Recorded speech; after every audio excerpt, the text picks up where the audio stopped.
뭐 이 땅의 모든 목사님들이 다 그러시겠지만 저도 이제 한 교회를 담임하는 목사로서 늘 우리 성도님들이 주님 안에서 형통의 복을 누리기를 그렇게 바라고 또 그렇게 기도하고 있습니다.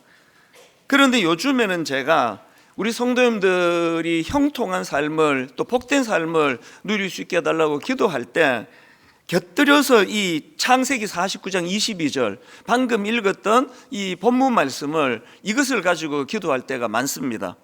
요셉은 무성한 가지 곧 샘 곁에 무성한 가지라 그 가지가 담을 넘었도다. 이 말씀은 아버지 야곱이 이제 죽음을 앞두고 있습니다. 그 아버지의 애틋한 마음으로 12 아들들에게 축복의 예언을 하고 있는데요, 그 중에 너무나 사랑했던 이 아들 요셉에게 주었던 그 축복의 내용, 이게 창세기 49장 22절 말씀입니다. 제가 이 말씀을 묵상을 할 때마다 저 역시도요, 제 자녀, 우리 집에서 자라는 자녀들은 물론이고 우리 모든 성도님들 또 성도님들의 자녀까지 참 창세기 49장 22절 오늘 이 본문의 말씀이 그대로 임하고 구현되는 그런 복을 누리면 좋겠다, 그런 생각을 하는데요. 왜 그런 생각을 하는가 하니까 여기 보면은 요셉의 삶이 열매를 많이 맺는 풍성한 삶이라는 거예요. 열매를 많이 맺는 풍성한 삶을 요셉이 살 것이라고 아버지가 참 복을 빌며 예언을 하는데요, 여기에 두 가지 굉장히 중요한 내포되어 있는 메시지가 있습니다. 요셉이 풍성한 열매 맺는 삶을 그렇게 살아가고 있는데 그 열매 맺는 요셉의 삶에 어떤 특징이 있냐 하니까 두 가지 특징이 있는 겁니다. 첫 번째가 샘 곁에 무성한 가지라는 겁니다. 22절을 다시 한번 보십시오. 요셉은 무성한 가지 곧 샘 곁에 무성한 가지라. 이게 어떤 의미를 가지고 있는가 하면은 요셉이 어떻게 이렇게 풍성한 열매를 맺는 삶을 살게 됐나 하니까요, 요셉의 존재 자체가 그의 삶이 그 물의 공급을 많이 받는 그 샘 곁에 있는 나무 같기 때문이라는 겁니다. 이 비슷한 표현이 시편 1편 3절에도 나오지 않습니까? 그는 시냇가에 심은 나무가 철을 따라 열매를 맺으며 그 잎사귀가 마르지 아니한 같으니 그가 하는 모든 일이 다 형통하리로다. 아니, 저 사람은 어떻게 이렇게 형통하지? 그 사람이 똑똑한 게 아니고요, 그는 이 마르지 않는 샘 같은 주님 곁에 그 인생이 둥지를 트고 있기 때문에, 그렇게 뿌리를 내리고 있기 때문에, 그래서 이 요셉의 풍성한 삶의 특징은 샘 곁에 무성한 가지라는 게, 샘 곁에 무성한 가지, 이거는 하나님과의 친밀감, 이걸 표현하는 거거든요. 우리가 하나님 가까이에서 그분의 영향을 받고 사는 샘 곁에 무성한 가지, 이런 복이 저와 여러분 그리고 우리 자녀들에게 있기를 원한다는 것입니다. 예레미야 17장 7절 8절에서도 비슷한 말씀이 나옵니다. 그러나 무릇 여호와를 의지하며 여호와를 의뢰하는 그 사람은 복을 받을 것이라. 그리고 8절이요, 그는 물가에 심어진 나무가 그 뿌리를 강변에 뻗치고 더위가 올지라도 두려워하지 아니하며 그 잎이 청정하며 가무는 해에도 걱정이 없고 결실이 그치지 아니함 같으리라. 여기 이 말씀의 시작이 그러나로 시작하잖아요. 사실은 이 예레미야서 17장은요, 선지자 예레미야가 하나님을 떠나 우상을 섬기던 남유다 백성들의 잘못된 삶을 지적하는 내용이 있습니다. 그 내용을 지적하고는 그러나 무릇 여호와를 의지하고 하나님을 의지하는 그 사람은 물가에 심어진 나무가 그 뿌리가 물가에 뿌리를 내린 것처럼 견고하게 될 것이다, 그런 말씀을 지금 던지고 있거든요. 이 8절을 세 번역으로 제가 다시 읽어드리겠습니다. 그는 물가에 심은 나무와 같아서 뿌리를 개울가로 뻗으니 잎이 언제나 푸르므로 무더위가 닥쳐와도 걱정이 없고 가뭄이 심해도 걱정이 없다. 그 나무는 언제나 열매를 맺는다. 왜 야곱이 그런 풍성한 복을 받아 누렸냐 하니까 요셉의 첫 번째 특징이 샘 곁에 무성한 가지라 그랬거든요. 여러분, 저는 진심으로 여러분이 새해에도 하나님 주시는 은혜 많이 누리게 되시기를 바랍니다. 그러려면은 하나님께 더 가까이 가셔야 돼요. 하나님과의 친밀감. 요셉의 삶의 특징은 샘 곁에 무성한 가지 같은 인생이었다. 그래서 아까 그 구절에서 나왔잖아요. 무더위가 닥쳐도 걱정이 없고 가뭄이 심해도 걱정이 없고 이 나무는 언제나 열매를 맺는다. 저나 여러분이 그렇게 유능하고 잘나고 똑똑해서가 아니라 근원 되시는 하나님과의 인티머시, 친밀감이 회복이 될 때 어떤 상황에서도 열매 맺고 어떤 상황에도 걱정과 두려움이 없는 그런 견고한 신앙의 삶을 살게 될 줄로 믿습니다.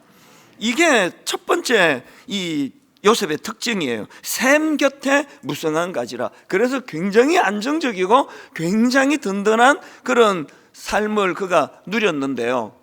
그런가 하면은 이 본문에서 요셉의 삶의 특징이 하나 더 나오는데, 두 번째 특징이 뭐냐? 그 가지가 담을 넘었도다. 22절을 다시 보십시오.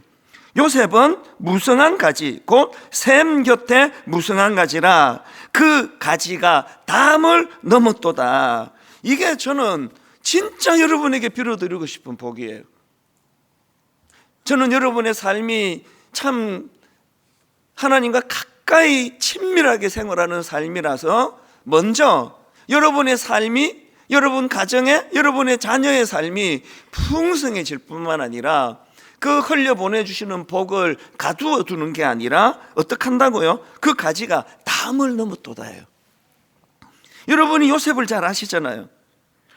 그 어린 시절에 형제들에게 인신매매 당하는 상처가 있고 그 이상한 여자를 만나가지고 말도 안 되는 그런 성추행 미수범으로 그렇게 억울하게 감옥에 들어가는 비참한 삶을 살았지만, 요셉이 그 모든 고난을 잘 이길 수 있었던 것은 요셉의 삶 자체가 샘 곁에 무성한 가지라. 그래서 성경에서 그런 말씀을 하잖아요. 지금 요셉이 감옥 가 있는데 그 감옥에 가 있는 요셉과 하나님이 함께 동행하심으로 감옥 가 있는 요셉의 삶이 형통한 삶이다.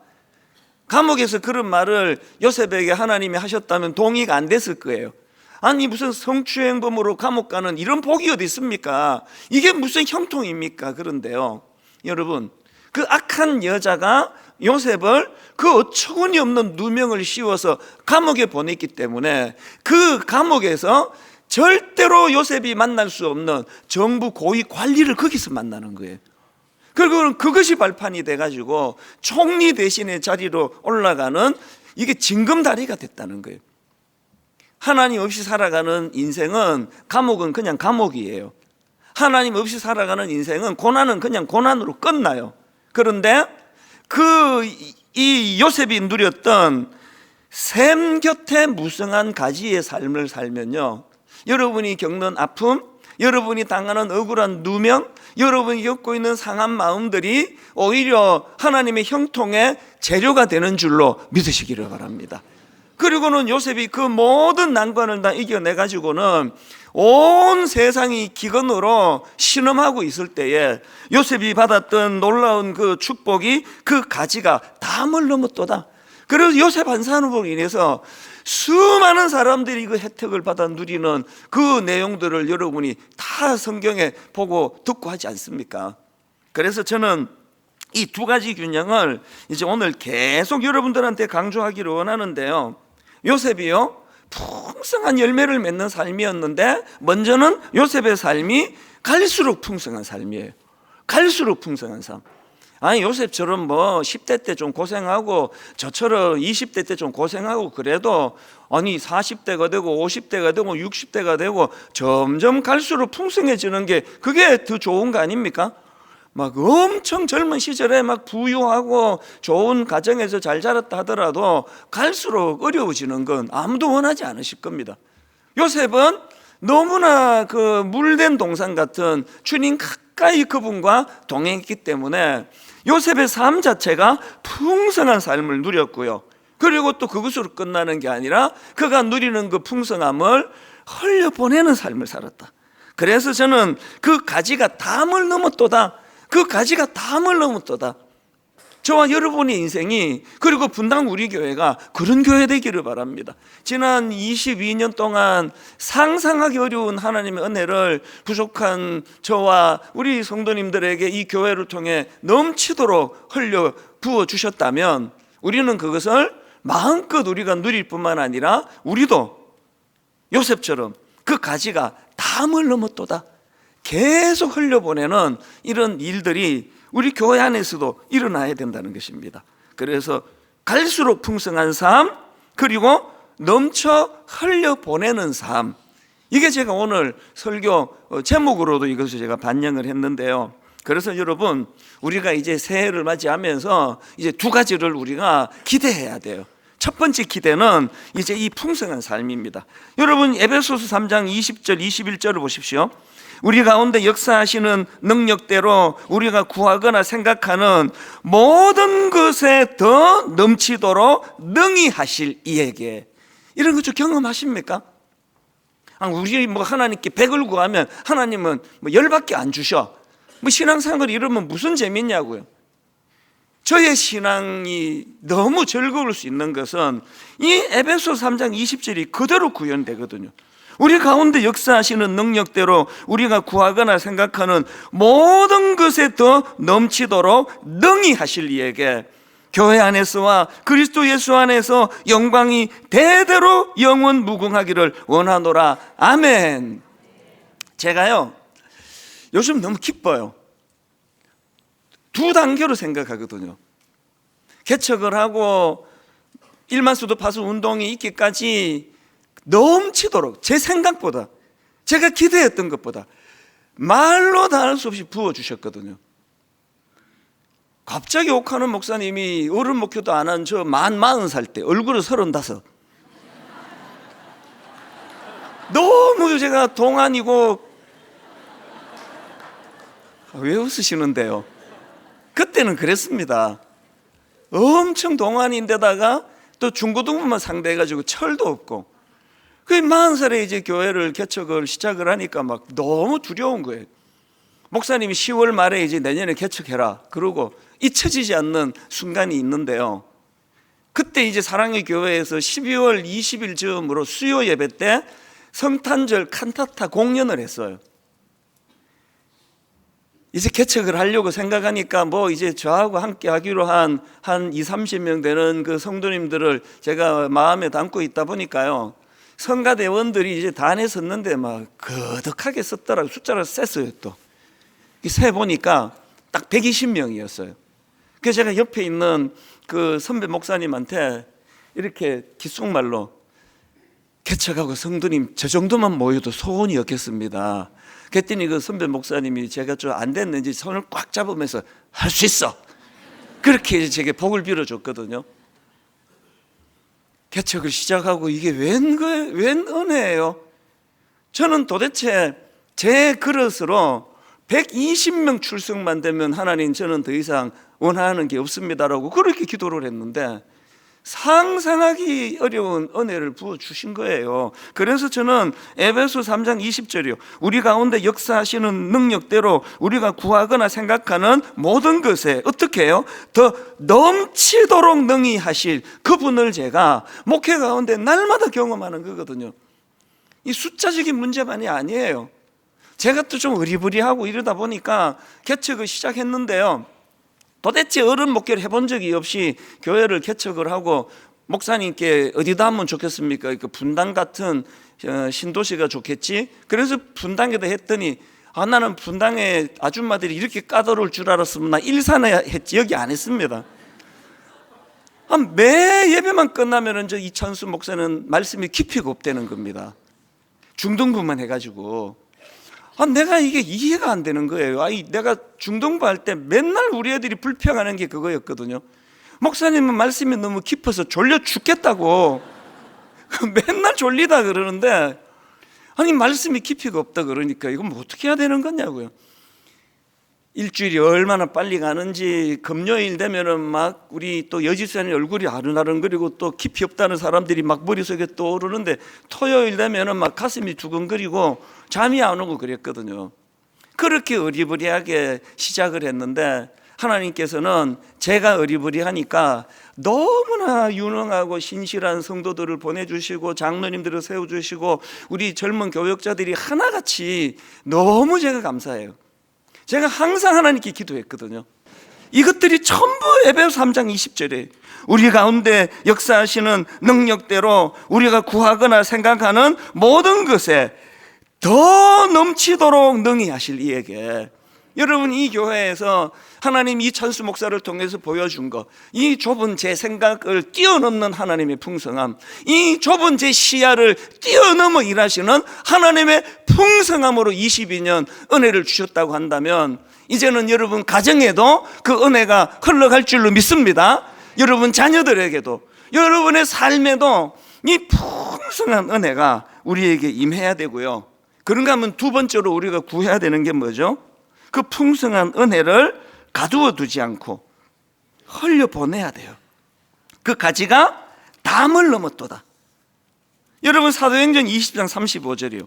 범사에 여러분에게 모본을 보여준 바와 같이 수고하여 약한 사람들을 돕고 또 주 예수께서 친히 말씀하신 바 주는 것이 받는 것보다 복이 있다 하심을 기억해야 할지라. 왜 주는 것이 받는 것보다 복이 있습니까? 이미 내가 주님 은혜로 흘려 넘치는 은혜를 경험했기 때문이에요. 주는 것이 받는 것보다 복이 있다. 분당 우리 교회를 통해서 하나님 은혜 주실 때 우리가 작은 교회들에게 마음껏 이것들을 흘려보낸다 할 때에 하나님은 우리 교회에 더 풍성히 공급해 주시리라고 믿습니다.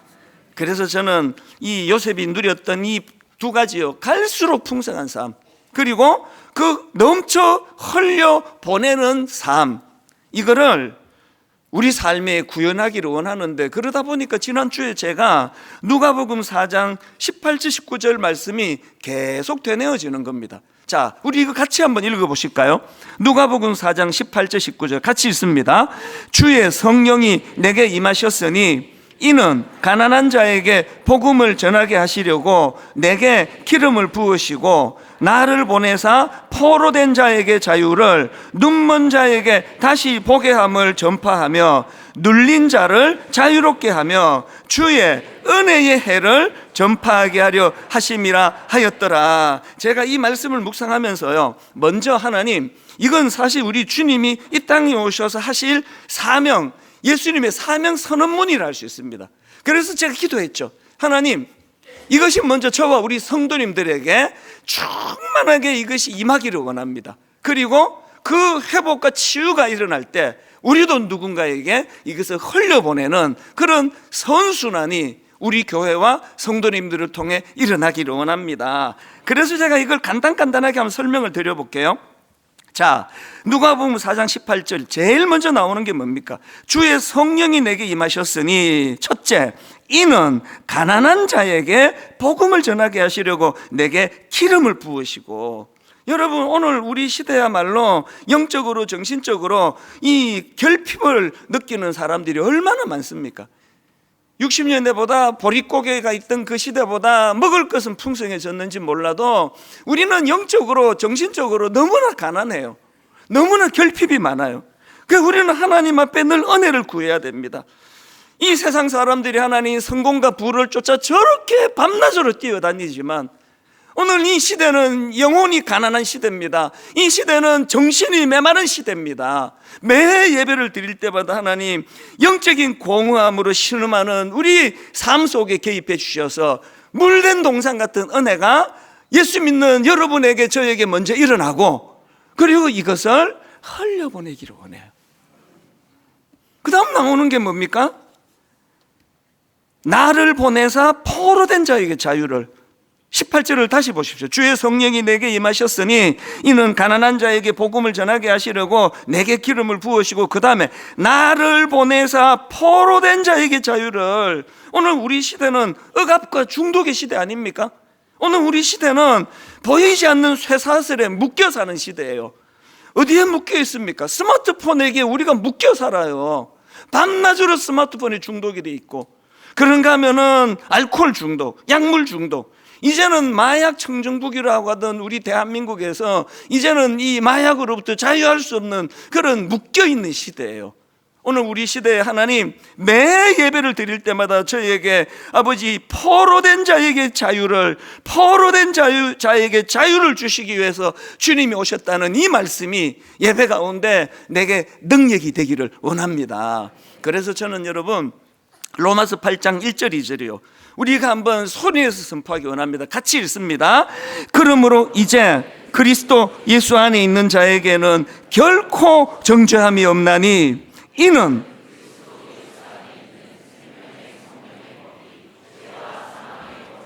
너를 해방하였습니다. 여러분 예배 때마다 포로된 자에게 자유를, 여러분 우리를 해방시켜 주셨는데 무엇으로부터요? 정죄함으로부터예요.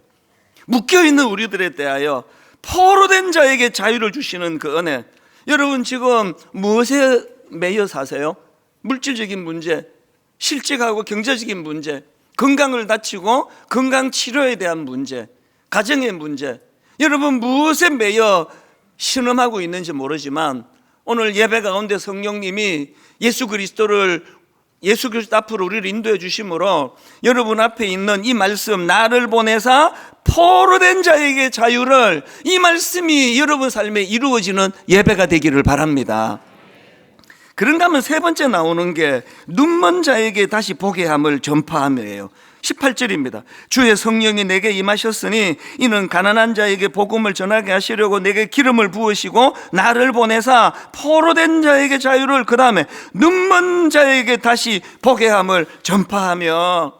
여러분 사실 현실적으로 스마트폰을 통해 가지고 엄청난 정보와 지식을 접하는 그런 시대지만요, 사실은 오늘 우리 시대는 그 어떤 시대보다도 더 어두운 시대예요. 암흑의 시대입니다. 오늘 지금 우리나라에서 일어나고 있는 가슴 아픈 일들을 보십시오. 혼란스럽습니다. 이런 혼란한 시대에 주님께서 진리의 빛을 비춰주신다는 거죠. 요한복음 8장 12절, 예수께서 또 말씀하여 이르시되 나는 세상의 빛이니 나를 따르는 자는 어둠에 다니지 아니하고 생명의 빛을 얻으리라. 예배 가운데 지난 한 주간 엉뚱한 길로 가고 헷갈리고 방황하고 이랬던 모든 성도님들이 예수 그리스도가 비춰주시는 여러분 인생의 아름다운 빛이, 여러분이 다시 원래의 자리로 돌아오는 그런 은혜가 예배 가운데 일어나게 되기를 바랍니다. 마지막 네 번째로는 눌린 자를 자유롭게 하고 해요. 주의 성령이 내게 임하셨으니 이는 가난한 자에게 복음을 전하게 하시려고 내게 기름을 부으시고 나를 보내사 포로된 자에게 자유를, 눈먼 자에게 다시 보게 함을 전파하며 눌린 자를 자유롭게 하며. 주변을 둘러보면은요, 영적으로 눌린 사람이 너무 많아요. 어떨 때는 목사인 저도 눌림을 많이 받아요. 많이 눌려요. 왜? 제가 감당할 수 있는 목회가 아니기 때문이에요. 토요일을 주로 많이 눌려요. 막 숨쉬기가 어려울 때도 있습니다. 그럴 때마다 저는 하나님께 구하죠. 예수 그리스도가 사명 선언문을 통해 주셨던 말씀처럼 아버지, 종이 너무나 무거운 짐을 지고 눌릴 때마다, 이것 때문에 마음에 두려움이 있을 때마다 하나님께서는 요한복음 8장 32절이요, 1절부터 읽어드릴게요. 그러므로 예수께서 자기를 믿는 유대인들에게 이르시되 너희가 내 말에 거하면 참으로 내 제자가 되고 그 다음에 진리를 알지니 진리가 너희를 자유롭게 하리라. 예배를 드리고 나면 그 자유를 저는 하나님이 저에게 주시거든요. 오늘 눌림을 가지고 살아가는 우리 성도님들에게 진리 되신 주님이 여러분에게 자유를 선물하시는 은혜로운 예배가 되시기를 바랍니다. 근데 여기서 중요한 게 있는데요, 18절에 맨 앞에 나오는 이 말씀이에요. 예수 그리스도가 이 모든 일들을 감당하시는데 전제가 뭐예요? 주의 성령이 내게 임하셨으니에요. 예수 그리스도처럼 우리는 그 성령님을 의지하고 성령님과 더불어 함께 이 놀라운 사명을 주님이 감당하셨던 것처럼 분당 우리 교회는 성령님을 더 의지하는 교회가 되기를 바랍니다. 내 힘으로 하는 거 아니에요. 성령님, 늘 보혜사 성령님, 내 곁에서 나를 도와주시는 성령님, 인격적으로 저는 성령님을 인정해 드립니다. 저는 그럴 때, 저는 누워 있을 때 가끔씩 그렇게 독백을 해요. 보혜사 성령님, 저를 아시지 않습니까? 내버려 두면 길을 잃어버리고, 내버려 두면은 가위 눌리듯 부담을 가지고 눌리고. 그래서 어떨 때 우리 가족들이 제 눈치를 좀 봐요. 아빠 오늘 왜 이렇게 어두워요? 여보 뭐 교회 뭔 일이 있었어요? 뭐 교회는 맨날 뭔 일이 있는 곳이니까. 그렇게 얼굴이 무거워지고 이럴 때가 있다면 성령님 보혜사 되시지 않습니까? 제 곁에서 저를 도와주시는 성령님, 저희의 이 무거움을 주님께서 불쌍히 여겨주시기를 원합니다. 우리 교회는 자기의 의를, 자기의 실력을, 자기의 공로를 의지하는 교회가 아니라 분당 우리 교회는 성령님을 의지하는 교회가 되기를 바랍니다. 그래서 여러분, 이 은혜를 우리가 누려서 먼저 이렇게 주님의 은혜로 말미암아 우리 삶에 치유가 일어나고 회복이 일어나고 자신감을 회복하고 용기가 회복하는 일이 먼저 일어나고 그것이 회복됐을 때 흘려보내는 거예요.